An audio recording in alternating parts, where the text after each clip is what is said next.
Hoje comemora-se o Dia Mundial da Alimentação. E é sobre este assunto a nossa entrevista com a doutora Ângela Lepesquer, ela que é fisioterapeuta e diretora do ITC Brasil, o Instituto de Tratamento da Coluna Vertebral.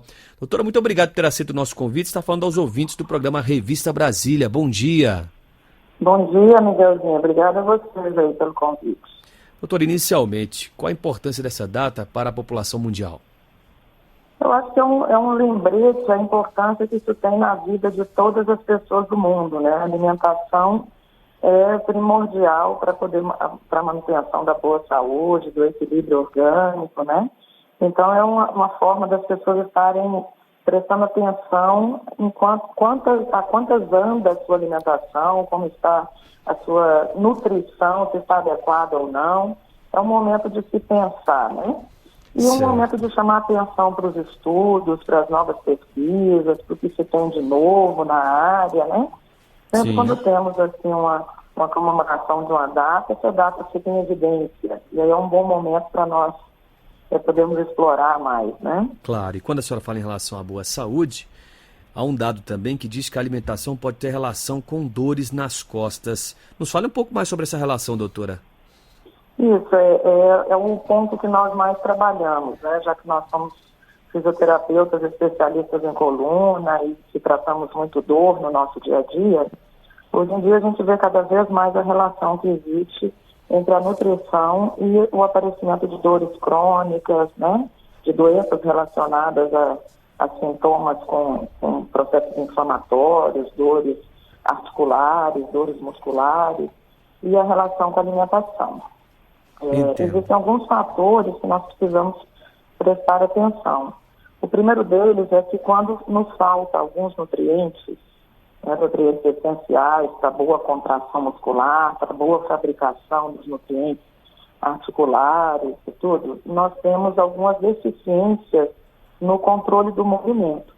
Então, por exemplo, se nos falta cálcio, potássio, magnésio, alguns elementos básicos, alguns hormônios, vários elementos que estão envolvidos no processo da contração muscular, da saúde articular, e isso vem através da boa nutrição, né?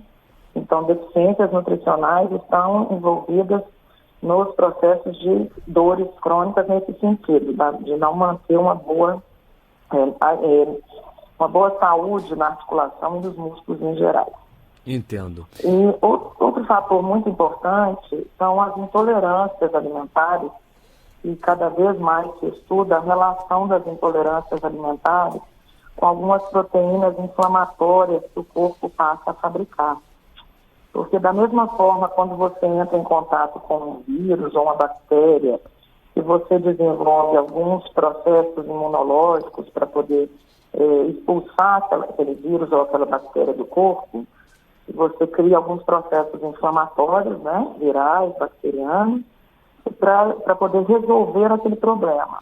Da mesma forma, alguns alimentos são tidos no corpo como corpos estranhos, entendeu? Não são identificados pelo nosso corpo. Então, algumas pessoas desenvolvem esses processos de intolerância, de alergias alimentares, e desenvolvem alguns processos também de ataque mesmo, de algumas reações imunológicas que vão criando algumas proteínas inflamatórias no corpo. Então, cada vez mais se sabe que essas proteínas inflamatórias também geram os processos de artrite, os processos de dores, inclusive envolvidos com as dores nas costas também. Sim, e nesse sentido, como considerar ou que alimentação é considerada a alimentação correta? A alimentação correta é que leva em consideração uma boa distribuição entre os nutrientes essenciais, né? Então, existe, até por determinação do Ministério da Saúde, baseado em evidências científicas, de você obedecer a alguma distribuição adequada entre proteínas, carboidratos e lipídios, que são as gorduras, né? Então, você tem que se alimentar o mais variado possível, o mais natural possível, porque não deve ter tantos conservantes, tantos produtos industrializados na sua dieta, né? E o mais próximo possível dessa composição ideal, tá? Que tem vários estudos que nos falam disso, da proporção ideal dos nutrientes no corpo, né? Sim. Doutora, falamos aqui e estamos debatendo justamente sobre a importância da alimentação no combate de dores crônicas e até doenças da coluna. E, coincidentemente, hoje também comemora-se o Dia Mundial da Coluna Vertebral, doutora. E dores nas costas ainda são a terceira maior causa de aposentadoria por invalidez no Brasil. Nos fale um pouco mais também sobre essa temática. Isso é um assunto muito em evidência na maioria dos países do mundo, justamente por causa do prejuízo financeiro que isso vem acarretando, por causa da grande quantidade de afastamentos do trabalho e de aposentadorias precoces, né, devido aos problemas de coluna. Então, hoje em dia, cada vez mais se pensa no trabalho preventivo, no trabalho de orientação, para se fazer essa pessoa voltar a conviver bem, mesmo tendo tido crises, porque os dados nos mostram que 80% a 90% da população que não desenvolveu ainda uma dor nas costas vai acabar desenvolvendo durante a vida, né?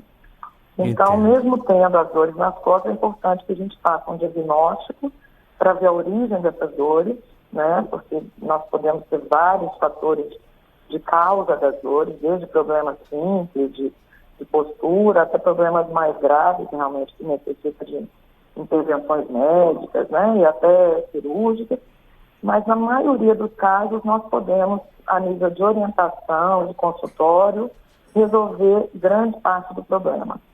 Então, é importantíssimo que a pessoa se conscientize.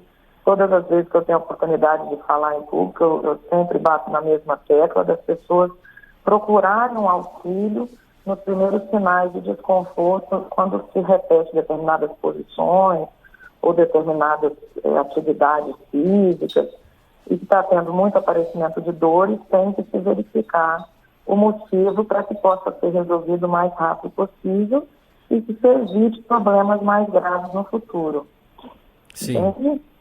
Então, agora, doutora, uma boa orientação. Há fatores também como obesidade, o sedentarismo, acredito, o estresse, até mesmo o envelhecimento, que podem de alguma forma favorecer o aparecimento de dores causadoras de dores nas costas, por exemplo, de doenças, perdão, causadoras de dores nas costas. E é por isso que é interessante vermos também a necessidade desse trabalho conjunto, né, tanto de orientação nutricional, a população está ficando obesa, né, a população está ficando cada vez mais sedentária, isso é uma tendência mundial, né? E esses fatores realmente têm muita relação com o aparecimento das dores. Porque você vai ficando com a musculatura do esqueleto cada vez com menos preparo para sustentar as cargas do dia a dia, e você vai tendo os desgastes em decorrência da falta de preparo. Tanto da sobrecarga pelo excesso de peso, como da sobrecarga pela fraqueza muscular. Então, nós precisamos aliar esses fatores, orientar de todas as formas, aliando profissionais de nutrição, profissionais do movimento, médicos da área, para que possamos cada vez mais informar a população sobre esse alerta da necessidade de se fazer um bom trabalho de exercício, né, de atividade física adequada, porque precisamos orientar o que é realmente ser sedentário, como que saímos do sedentarismo, né? Para que as pessoas possam ser mais, até que isso seja mais acessível à maior parte da população, né? Um trabalho de orientação mais visando mais essas questões. Inclusive, Miguelzinho, nós temos um site informativo para a população, de umas cartilhas de exercícios básicos que podem ser feitos em casa, de orientações posturais que devem ser seguidas no dia a dia, no momento de se varrer uma casa, no momento de guardar uma coisa na gaveta, no momento de cuidar de uma criança. Então, são exemplos simples que podem prevenir grandes problemas, e eu acho interessante também divulgar isso para a população em geral. Pois não. Então, se puder dizer aí o site para que as pessoas façam o download dessas cartilhas, é bem interessante. Ok. A senhora tem o site? Tenho, sim. Pois não. São dois sites, tem o herniadedisco.com.br e tem o ipcvertebral.com.br, e também tem a possibilidade de baixar o download gratuitamente e acessar essas informações. Perfeito. Doutora, Tá? para finalizar então, vamos só reforçar aqui, por exemplo, nos casos de pacientes com artrite, a atenção com a alimentação deve ser redobrada. E quais são os alimentos aconselháveis? Muitas fibras? Isso, fibras são sempre bem-vindas, né? A qualidade dos carboidratos também, porque está diretamente relacionada com a quantidade de liberação de insulina no corpo. E então os carboidratos de mais baixo índice glicêmico, evitar os produtos muito, muito alérgenos, tipo glúten, lactose, próprio café, prestar atenção de como o corpo reage a esses produtos, né? A melhor maneira de a gente testar é a gente tirar esses alimentos da dieta e observar como é que o corpo responde, né?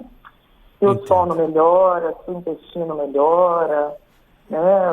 O intestino é um ótimo indicador de que nós estamos tendo problemas com a alimentação. Se o intestino está muito solto ou muito preso, a gente tem que olhar, tem que tentar controlar isso o mais rápido possível, porque está diretamente relacionado com a saúde, né? Com a absorção de nutrientes. Então, essas são dicas para a pessoa se perceber. Evitar produtos industrializados, né? Comer o mais frequente possível alimentos crus, bem lavados, lógico, mas crus, saladas, frutas, associações de frutas também com alguns nutrientes, né? São coisas interessantes do dia a dia. Perfeito. Tá? Olha, a gente agradece a doutora Ângela Lepesquer. Uma orientação com o nutricionista, né? É sempre muito bem-vinda. Claro, claro. Tá, então as dicas da doutora Ângela Lepesquer, que é fisioterapeuta e diretora do ITC Brasil, o Instituto de Tratamento da Coluna Vertebral, que esteve conosco falando justamente do Dia Mundial da Alimentação, neste 16 de outubro, bem como o Dia Mundial da Coluna Vertebral. Muito obrigado, viu, doutora? Muito obrigada a você, Andrezinho. Bom dia. Bom dia.